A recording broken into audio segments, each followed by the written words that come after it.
ಬಳ್ಳಾರಿಯ ಘಟನೆ ನಿಮ್ಮ ಸರ್ಕಾರ ಕಾನೂನು ಸುವ್ಯವಸ್ಥೆ ಮತ್ತು ಅಳಿತಪ್ಪಿದೆ ಅಂತ ಹೇಳಲಿಕ್ಕೆ ಹೆಂಗಿದೆ ನಿಮ್ಮ ಸರ್ಕಾರದ ಕಾರ್ಯವೈಖರಿ ಅಂತ.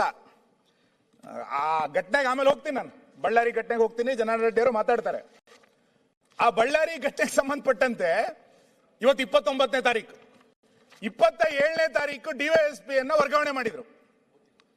ಇವತ್ತು ಮತ್ತೆ ಅವ್ರನ್ನೇ ಮತ್ತೆ ಆದೇಶ ಕ್ಯಾನ್ಸಲ್ ಮಾಡಿ ಅವ್ರನ್ನೇ ಕೂರಿಸಿದ್ದಾರೆ. ಅಂದ್ರೆ ನಿಮ್ಮ ಆಡಳಿತ ವೈಖರಿ ಹೆಂಗಿದೆ ಅಂತ ಇದು ಪರಿಸ್ಥಿತಿ. ಬಳ್ಳಾರಿ ಘಟನೆಯಲ್ಲಿ ಮಾನ್ಯ ಅಧ್ಯಕ್ಷರೇ ಬಹಳ ಆತಂಕ ಮತ್ತು ಸೆಲೆಕ್ಟಿವ್ ಕಾನೂನು ಅಂತ ನಾನು ಯಾಕೆ ಹೇಳ್ತೀನಿ ಅಂತ ಕೇಳಿದ್ರೆ, ಬಳ್ಳಾರಿ ಘಟನೆಯಲ್ಲಿ ಬ್ಯಾನರ್ ಅನ್ನ ಒಂದು ನೆಪವಾಗಿಟ್ಟುಕೊಂಡು ಗುಂಪು ಬರ್ತಾರೆ, ಶಾಸಕರ ಮನೆಯ ಮುಂದೆ ಗುಂಡು ಹಾರಿಸ್ತಾರೆ, ಇತ್ಯಾದಿಗಳ ನಡೀತು. ನಾನು ವಿವರಕ್ಕೆ ಬಹಳ ಹೋಗಲ್ಲ.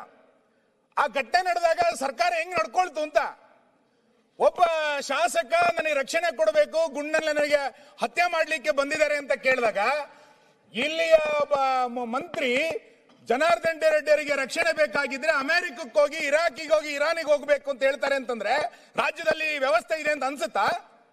ಒಬ್ಬ ಶಾಸಕನಿಗೆ ರಕ್ಷಣೆಗೆ ಅಮೆರಿಕಕ್ಕೆ ಹೋಗಿ ರಕ್ಷಣೆ ತಗೊಳ್ಳಿ ಅಂತೇಳಿ ಒಬ್ಬ ಜವಾಬ್ದಾರಿಯುತವಾದಂತ ಮಂತ್ರಿ ಹೇಳ್ತಾರೆ ಅಂತಂದ್ರೆ ಈ ಸರ್ಕಾರದಲ್ಲಿ ಕಾನೂನು ಏನಿಲ್ಲೇನು? ಯಾರು ಕೇಳೋರಿಲ್ಲ ಏನಾಗಾರೆ? ಒಂದು ಘಟನೆ ನಡೆದ ಕಾಂಗ್ರೆಸ್ ಕಾರ್ಯಕರ್ತ ಮೃತಪಟ್ಟಾಗ 2 ಬಾರಿ ಪೋಸ್ಟ್ ಮಾರ್ಟಮ್ ಆಗುತ್ತೆ. ಅದ್ರ ಬಗ್ಗೆ ಜನಾರ್ದನ್ ರೆಡ್ಡಿ ಅವರು ಅದ್ರ ಬಗ್ಗೆ 10 ಬಾರಿ ಬೇರೆ ಬೇರೆ ರೀತಿಯಾದಂತ ಹೇಳಿಕೆಗಳನ್ನು ಕೊಟ್ಟುಕೊಂಡು ಪತ್ರಿಕಾಗೋಷ್ಠಿಗಳನ್ನು ಮಾಡಿ ಇಷ್ಟು ಸುತ್ತು ಗುಂಡು ಹಾರಿಸಿದ್ದಾರೆ ಬಳ್ಳಾರಿ ಘಟನೆಯಲ್ಲಿ ಅಂತಂದಾಗ ಎಷ್ಟು ಜನರನ್ನ ಅರೆಸ್ಟ್ ಮಾಡಿದ್ರಿ? FIR ಅನ್ನೋದ್ರ ಇದೆ. ಬೇರೆ FIR ಗಳಿಗೆ ಹೆಂಗ್ ನೀವು ಕ್ರಮ ತಗೊಂಡ್ರಿ? ಈ FIR ನಲ್ಲಿ ಎಷ್ಟು ಜನರನ್ನ ಅರೆಸ್ಟ್ ಮಾಡಿದ್ರಿ ಮಾನ್ಯ ಅಧ್ಯಕ್ಷ? ಯಾಕೆ ಕಾಂಗ್ರೆಸ್ನವರಿಗೆ ಒಂದು ಕಾನೂನು, ಬೇರೆ ಜನಸಾಮಾನ್ಯರಿಗೆ ಒಂದು ಕಾನೂನಾ? ನಾನು ಅನ್ಕೊಂಡಿದ್ದೆ ಗೃಹ ಇಲಾಖೆನಲ್ಲಿ ಟೋಪಿ ಮಾತ್ರ ಬದಲಾಗಿದೆ ಅಂತ. ಮಾನಸಿಕತೆಯನ್ನು ಬದಲು ಮಾಡಿಬಿಟ್ರಿ ನೀವು. ಕಾಕಿ ಕಾಂಗ್ರೆಸ್ ಆಗಬಾರದು, ಕಾಕಿಯಾಗಿಯೇ ಉಳಿಬೇಕು.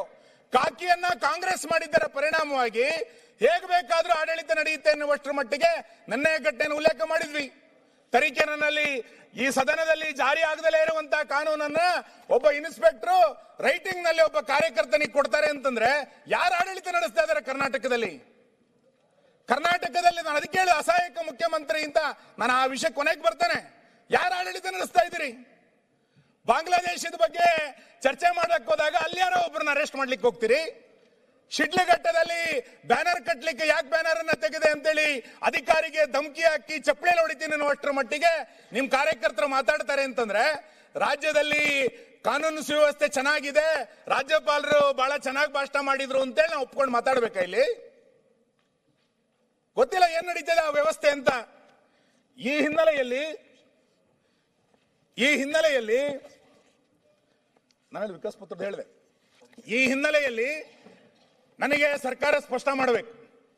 ಈ ಸರ್ಕಾರವನ್ನ ಯಾವುದೋ ಖಾಸಗಿ ಗನ್ಮ್ಯಾನ್ಗಳು ಆಡಳಿತ ವ್ಯವಸ್ಥೆಯನ್ನು ನಡೆಸ್ತಾ ಇದ್ದಾರಾ, ಅಥವಾ ಇನ್ಯಾರೋ ಬೌನ್ಸರ್ಸ್ಗಳು ಈ ಕಾನೂನು ಇಲಾಖೆಯನ್ನು ನಡೆಸ್ತಾ ಇದ್ದಾರಾ, ಅಥವಾ ಇಂತಿಷ್ಟು ಜನರಿಗೆ ಮಾತ್ರ ಈ ರಾಜ್ಯದಲ್ಲಿರುವಂತ ಕಾನೂನು ಇವರಿಗೆ ಮಾತ್ರ, ಉಳಿದವರೆಲ್ಲರೂ ಕೂಡ ದ್ವೇಷಕ್ಕೆ ಬರ್ತೀರಿ, ಉಳಿದವರು ಯಾರಿಗೂ ಕೂಡ ಈ ರಾಜ್ಯದಲ್ಲಿ ಉಳಿಗಾಲ ಇಲ್ಲ.